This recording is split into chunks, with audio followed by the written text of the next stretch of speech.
ನಟ ಅಕ್ಷಯ್ ಕುಮಾರ್ ಅವರು ಪ್ರಧಾನಿ ಮೋದಿ ಅವರ ಜೊತೆ ನಡೆಸಿದ ರಾಜಕೀಯೇತರ ಸಂದರ್ಶನ ಸದ್ಯ ಎಲ್ಲಾ ಸಾಮಾಜಿಕ ಜಾಲತಾಣಗಳಲ್ಲಿ ಬಹು ಚರ್ಚಿತ ವಿಷಯವಾಗಿದೆ. ಮೋದಿ ಅವರ ಜೀವನ ಶೈಲಿಯ ಬಗ್ಗೆ ಇಣುಕು ನೋಟ, ಸ್ಥೂಲ ಚಿತ್ರಣ ಸಿಗ್ತಾ ಇದ್ದು ಹಲವರ ಕುತೂಹಲ ಕೆರಳಿಸಿದೆ.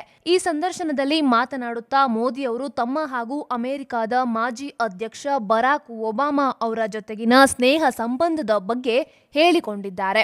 ಪ್ರತಿ ಬಾರಿಯೂ ಅಮೆರಿಕದ ಮಾಜಿ ಅಧ್ಯಕ್ಷ ಬರಾಕ್ ಒಬಾಮಾ ತನ್ನನ್ನ ಭೇಟಿಯಾದಾಗ ನನ್ನ ಮಲಗುವ ಅವಧಿಯ ಬಗ್ಗೆ ಕಾಳಜಿ ತೋರುತ್ತಾ ನೀವು ಏಕೆ ಹೆಚ್ಚು ಹೊತ್ತು ಮಲಗೋದಿಲ್ಲ ಅಂತ ಪ್ರಶ್ನಿಸುತ್ತಾರೆ ಎಂದು ಪ್ರಧಾನಿ ಮೋದಿ ಹೇಳಿದ್ದಾರೆ.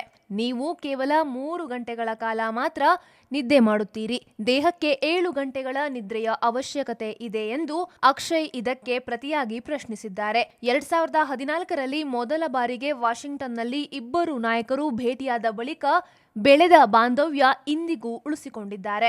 ಮೋದಿಗೆ ವರ್ಕೋಹಾಲಿಕ್ ಆಗಿದ್ದೀರಿ ಎಂದಿದ್ದ ಒಬಾಮಾ, ನೀವು ಕೇವಲ 3 ಗಂಟೆಗಳ ಕಾಲ ಮಾತ್ರ ನಿದ್ರಿಸುತ್ತೀರಿ, ದೇಹಕ್ಕೆ 7 ಗಂಟೆಗಳ ನಿದ್ರೆಯ ಅವಶ್ಯಕತೆ ಇದೆ ಎಂದು ಅಕ್ಷಯ್ ಇದಕ್ಕೆ ಪ್ರತಿಯಾಗಿ ಪ್ರಶ್ನಿಸಿದ್ದಾರೆ. ಇದಕ್ಕೆ ಪ್ರತಿಕ್ರಿಯೆ ನೀಡಿದ ಪ್ರಧಾನಿ ಮೋದಿ, ಬರಾಕ್ ಒಬಾಮಾ ನನ್ನನ್ನ ಮೊದಲ ಬಾರಿ ಭೇಟಿಯಾದಾಗ ನೀವು ಏಕೆ ಹೀಗೆ ಮಾಡುತ್ತಿದ್ದೀರಿ ಎಂದು ಪ್ರಶ್ನಿಸುತ್ತಾರೆ. ನೀವು ನಿದ್ದೆಯ ಸಮಯವನ್ನ ಹೆಚ್ಚಿಸಿದ್ದೀರಾ, ನಿಮ್ಮನ್ನ ನೀವು ದಂಡಿಸಿಕೊಳ್ಳಬೇಡಿ ಎಂದು ಕೇಳುತ್ತಿರುತ್ತಾರೆ ಎಂದಿದ್ದಾರೆ.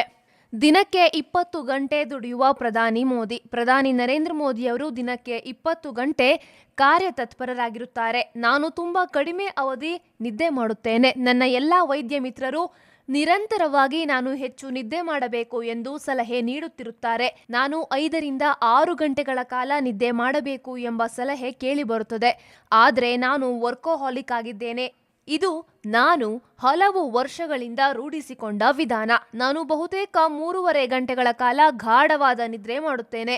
ಮಲಗಿಕೊಂಡ 30 ಸೆಕೆಂಡ್ಗಳಲ್ಲಿ ನಿದ್ದೆಗೆ ಜಾರುತ್ತೇನೆ ಎಂದು ಮೋದಿ ಅವರು 2011ರಿಂದ ಇಲ್ಲಿ ತನಕ ತಮ್ಮ ನಿದ್ರಾವಧಿ ಬಗ್ಗೆ ಇರುವ ಕುತೂಹಲಕ್ಕೆ ಉತ್ತರಿಸುತ್ತಿದ್ದಾರೆ.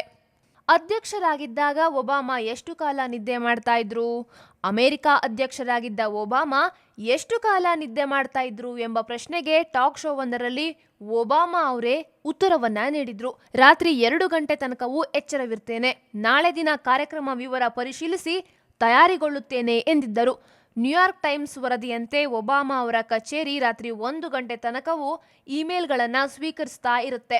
ರಾತ್ರಿ 11 ಗಂಟೆಗೂ ಒಮ್ಮೊಮ್ಮೆ ಕಾನ್ಫರೆನ್ಸ್ ಕಾಲ್ ಬಂದಿದ್ದಿದೆ ಎಂದು ರಾಜಕೀಯ ತಜ್ಞರೊಬ್ಬರು ಹೇಳಿದ್ದರು. ಒಬಾಮಾ ರಾತ್ರಿ 5 ಗಂಟೆಗಳ ಕಾಲ ನಿದ್ರಿಸುತ್ತಾರೆ. ಕಡಿಮೆ ಅವಧಿಯಲ್ಲಿ ನಿದ್ದೆ ಮಾಡುವವರ ವಂಶವಾಹಿ. ಕಡಿಮೆ ಅವಧಿಯಲ್ಲಿ ನಿದ್ದೆ ಮಾಡುವ ಸೆಲೆಬ್ರಿಟಿಗಳ ನಿದ್ರಾವಧಿಯನ್ನ ಅಭ್ಯಸಿಸಿರುವ ವಿಜ್ಞಾನಿಗಳು ಈ ರೀತಿ ನಿದ್ದೆ ಮಾಡುವವರಲ್ಲಿ ವಿಶೇಷ ವಂಶವಾಹಿ ಇರುತ್ತದೆ. ಪೀರಿಯಡ್ 3 ಅಥವಾ ಕ್ಲಾಕ್ ಜೀನ್ ಎಂದು ಕರೆಯಲಾಗುತ್ತೆ. ಸಾಮಾನ್ಯ ಮನುಷ್ಯರಿಗೆ 7ರಿಂದ 8 ಅವಧಿ ನಿದ್ದೆ ಬೇಕಾದ್ರೆ ಈ ಜೀನ್ ಉಳ್ಳವರಿಗೆ ರಾತ್ರಿ 4 ಗಂಟೆ ನಿದ್ದೆ ಸಾಕು. ಕಡಿಮೆ ನಿದ್ದೆ ಮಾಡುವ ಸೆಲೆಬ್ರಿಟಿಗಳು: Michelangelo, Napoleon, Thomas Edison, doctor Vinci ಪ್ರತಿ ರಾತ್ರಿ ಸರಾಸರಿ 4 ಗಂಟೆ ಮಾತ್ರ ನಿದ್ರೆ ಮಾಡ್ತಿದ್ದರು ಎಂದು ವರದಿಯಾಗಿದೆ. ಈಗಿನ ಕಾಲದಲ್ಲಿ ಮಡೋನ್ನಾ, ಜೆಲೆನೋ, ಮಾರ್ಗರೆಟ್ ಥ್ಯಾಚರ್, ಅನೇಕ ಪೋರ್ಟಸ್, ಮರಿಸಾ ಮೇಯರ್ ಅವರು ಕಡಿಮೆ ಅವಧಿ ನಿದ್ದೆ ಮಾಡಿ ಕೂಡ ಸಕ್ರಿಯರಾಗಿ ಕಾರ್ಯನಿರ್ವಹಿಸಿ ಅಚ್ಚರಿಯನ್ನ ಮೂಡಿಸಿದ್ದಾರೆ. ಈ ವಿಷಯದಲ್ಲಿ ಕನ್ನಡ ಚಿತ್ರಕರ್ಮಿ ದಿವಂಗತ ಶಂಕರ್ ನಾಗ್ ಅವರನ್ನ ಸ್ಮರಿಸಬಹುದು.